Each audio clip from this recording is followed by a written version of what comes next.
Internet. It's Daniel with Driving and Dragons. And on a clear spring day where the Alabama weather is looking like spring, middle of the springtime, but decides it wants to act like winter, seems like a good time to continue our discussion on alignment, because even the weather doesn't know what it's talking about. Today, talking about what alignment looks like in-game as a mechanical function, and why, what its uses are, and why it's important. See you on the other side. So when we talk about alignment as it functions, as an in-game function as a mechanic, there's two main places where you get value out of alignment from an in-game mechanical perspective. The first is a little bit more nebulous, but it is still an in-game benefit, and that is in terms of role-playing. Alignment is a great guide for role-playing. It helps the player understand the thought process behind the decisions their player makes, or their character makes. Now, notice how I said the thought process behind the decisions, not the decisions themselves. Once again, I've said it before, alignment is not a straitjacket. It is not a rigid set of rules between which all decisions must fall. But what it is like I said, it's a thousand yard view. We're looking at this from far away, and what we've done is set up a set of guiding principles that tell your player how their character's brain works. Okay? Now, that means deep down inside that they're guided in how to roleplay. Because most of your players, they got a set of stats. They got a sheet of stats. And these statistics tell them things like to hit, armor class, physical attributes, hard defined things. But there's no such thing as a stat for role-playing. Alright, there's no such thing as a feat you take that is, that makes your character have more personality, more memorable, that helps you determine how your character thinks and feels. Those don't exist. They may have role-play use, and they may be a predominantly role-play adjacent statistics. And really, I wouldn't even call them role-play adjacent. I would call them social encounter adjacent. Like, just because more role-play takes place in a social encounter does not make a feat that gives you, +2 to persuasion a, quote, role-play skill. Because all that does is give you a numerical advantage when it comes down to you versus another character, be it an NPC or another player, having some kind of influence. Okay? So, there's no mechanical way to help somebody who, especially somebody who, say, is not as creative, role-play and know how to use their character and how to make their decisions for their character. Alignment is a guidepost for that. It's very useful. That is part of the reason why a paladin has always been lawful good. Because a paladin, at the very least, even a fallen paladin is lawful evil, not chaotic evil or anything like that. The lawful portion being extremely important. If I remember correctly, the original paladin back in AD&D just had to be lawful, because somebody can correct me on this if I'm wrong. I'm not looking at it right now, but if I remember when alignment first came out, you weren't lawful, chaotic, evil, good as a 9 square, but it was like a 4-point compass, and it was my alignment is lawful. That's because a paladin is dedicated to a cause. And that, being dedicated to a cause, having that rigid, that set of principles, that code of conduct and honor, etc., it bespeaks of a lawful personality. All right, you have to have that thought process for the making of oaths and dedicating your life to an oath sworn duty makes sense. Chaotic and neutral people don't do that. They don't. They may make oaths. They may even keep oaths. They may understand the merits of having a principle, but they don't live their entire life based on a rigid code because it's antithetical to the way their character thinks. So, that is the first real use of alignment in game, is that I see it all the time. I've had so many players. I've had some players who you have to remind them how to make an attack roll every combat. They are just so bad when anything has to do with a rule in a book. But they come up with the best characters. They know everything about their characters, their whole backstory. They know everything about how they're going to think. And then I've also had characters, and we all have, who seem like they can memorize the rule book day one. They grasp the concept of how the pluses, the minuses, advantage, disadvantage, attacks. They understand the nuances, synergies between feats and skills. They understand these things almost immediately. But they cannot, their role playing is terrible, to the point that their characters just make arbitrary, random decisions like it's a video game and there's no consequences for anything. And they can't grasp the concept of this is just like real life, and word gets around and thoughts and deeds have action, consequences follow what you say.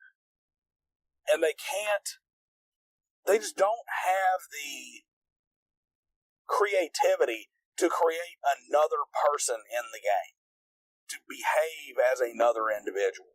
And for those people, that is really where alignment becomes a real help, because it gives them a hard, unbendable set of rigors at which to compare the decisions they're making, and it helps them get into that thought process of their character. So that's number one. The second major purpose of alignment in game is as a mechanical restriction. And yes, it is in this case, it is kind of a straitjacket because it's a mechanical restriction. And it focuses predominantly, it can be used also as a game balance tool. When the Paladin originally came out, the Paladin was objectively more powerful than other classes.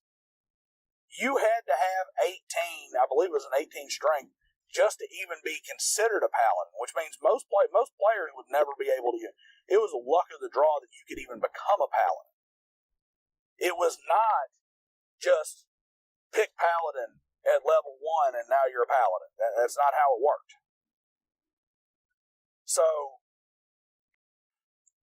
it was an objectively more powerful class, so it had to have some restrictions on it. Even to this day, a Paladin has always had some pretty unique and special abilities. The lay on hands ability, the permanent detect evil, some of these things are very, very useful abilities when used properly within the context of the game that arguably make Paladins one of the more powerful classes.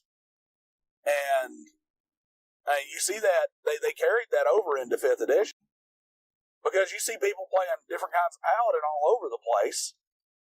Maybe it's not the Druid or a Warlock or some of the other broken classes that they put out, but you look at it, these Paladins are not soft by any stretch of the imagination, because Paladins they've always been a fighter that has a narrow focus and some really, really powerful powerful abilities to go along with it. Smite, by and for itself in 3rd edition, is a heavily underrated ability, especially at lower levels. I cannot tell you how many times I've had a TPK completely derailed and turned into a victory by a well-placed smite. That would not have happened without the smite, because the encounter was messed up and it was not properly balanced in the first place. And because of that, we ended up in a situation where party was done. It was all on me. DM made a big mistake, but a well-placed smite was able to turn that whole thing around. Just because smite could be a game changer, especially at lower levels. So Paladin was restricted. And it's not just restrictions on the class itself. It was also restrictions to prevent the Paladin from multi-classing in certain ways. Same thing with your Barbarian, your Bard, your Druid, other restricted, alignment-restricted classes. Some more important than others. But restricted classes, it prevents those classes from being able to easily multi-class in to broken and overpowered combinations and different ways of doing things. So there is a strong mechanical reason it exists, and it makes sense. It makes sense in your world building and your game world. Why does a bard have to be non-lawful? Why can he not be? Why does he have to be non-lawful? Well, for one, you don't want a paladin bard. Now you've got, you think the horny bard meme as bad as it is with super persuasion bard? Let's add leadership and some of the other paragon virtues and stuff that come along with classic paladins to it. Let's just make a charisma monster that's doing all kinds of crazy stuff, that has a whole suite of additional powerful abilities tied to one score. But on the other hand, too, let's make sense of things. Why was a bard always non-lawful? It was because the rigid mindset of a lawful character, of a hyper-principled individual, was at odds with creativity necessary to be an artist. It was counter to the freedom that was necessary to be that traveling minstrel who, the super lawful person with the strict sense of responsibility and the strict sense of principle is not going to bail on those responsibilities and be beholden only to himself to skip across the world making music or reading poetry or whatever the bard happens to do. Same thing when it comes to a barbarian. His power comes in chaos. And speaking from 3rd edition, there was a real common thing that people would do. This was a power gaming spot 101. Is people would take one level of barbarian. Why just one level of barbarian? Increased movement speed, rage once a day, D12 first level hit points. Best set of base attack bonus, high saves. Barbarian got a lot of goodies right there at first level, and most of those goodies were permanent no matter what. So the idea was, first level barbarian, get those max hit points, more hit points than anybody else, get that increased movement speed, pick up that rage ability, which is pretty powerful, get those solid saves, because their saves are good, get strong fortitude save and whatnot. Good, solid foundation. Then go build your character on top of that. My barbarian is really going to be a fighter, but I'm going to start with barbarian because I get better hit points and better movement speed and all this other stuff. Now you make a barbarian paladin, and you've got a raging smite. And he's like, you change alignment, you lose your rage. It's like, well, first off, you can't just change alignment. Alignment is not clothing that you take on and off. It can't just be switched unless magical means are used. And a player who goes in there and starts doing things just to force the alignment to switch, I'm lawful good, but I want to change to chaotic evil, so I'm just going to go slaughter a bunch of innocents on some, I went crazy, I'm going to slaughter babies. That's disingenuous, that is metagaming, that is behavior that should be discouraged, if not outright banned. And what you end up with is a situation where that barbarian is now kind of restricted from getting into some of these classes that can really just pour fuel on the fire. It helps keep them bound where they need to be bound. And the same can also be said of a druid. Druid has to be neutral. They have to be neutral because they have to adhere to the balance of nature. They have to have some adherence to that balance, either between good and evil or between law and chaos. They have to have the balance. But this also prevents your druid from accessing other class abilities and stuff too that can once again make them more powerful. You can't gather up a large number of different things and pour them all on top of your druid. It helps keep these things in line. It helps prevent them from using certain magic items, which is another thing. You can stop a lot of game-breaking, unrealistic, for the lack of a better phrase, nonsensical combinations of magic items and stuff when they are alignment locked. So as a mechanic, it gives the game master additional ways to prevent certain things from happening that break the game. It puts a set of handcuffs on power gaming, and it can put a set of handcuffs on a lot of metagaming. It is a solid, useful tool. It is also a solid, useful tool to add consequence in some cases. Your paladin continually acts like a jackass. The DM can turn around and say, hey, look, all of a sudden you go to smite and you don't feel the presence of your god. Looks like you need to atone because you've acted like a jackass for the past 10 sessions. And your behavior has caused your god to frown on you. You need to atone for your behavior. You've just given a narrative reason.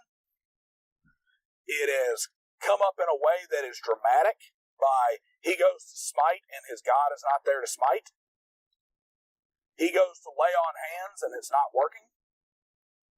And the DM can actually choose a situation where it's not dire, so it's not going to, it's not going to really hurt anybody else. It's just going to be inconvenient. It gives you a mystery. It gives you another quest.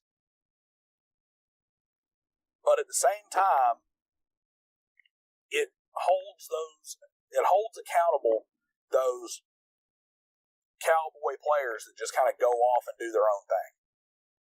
Those overly entitled players that just think they get to do whatever the hell they want to. And quite frankly, the same ones that want to sit there and holler and scream about alignment being bad and evil and wrong all the time. Why can't I be this? Why can't I be that? So that's there. Tell me what you think and believe. Tell me where I got it wrong down in the comment section. But that's really kind of how I feel about alignment as a game mechanic. Is on the one hand, it provides a barometer for role playing. It provides a guidepost to help a less creative player understand how their character thinks and feels and makes decisions. Understanding the why is always going to be more important than understanding the what. And the other side of it is, in a mechanical sense, it allows you to have more restrictions and more control over what happens in your world. It can block certain combinations. It can make it more difficult for players to do, for players to power game and to do other things that can break the system and unbalance the party. And especially in an era where Wizards of the Coast, partly by removing alignment, because they removed alignment because they didn't understand it. They hired a bunch of game designers who didn't bother to find out why something was there, and they took it down and got rid of it. And they didn't understand how it worked, so they just wiped it away. throw it out because we don't want to take the time to find out why it works. And it doesn't fit with our modern ethos. And as a result, you look at some of the issues that we have in these in the modern era of Dungeons and Dragons, the player entitlement and all that kind of stuff. Alignment is a very fine and very powerful tool that can be used to kind of help curtail some of that stuff.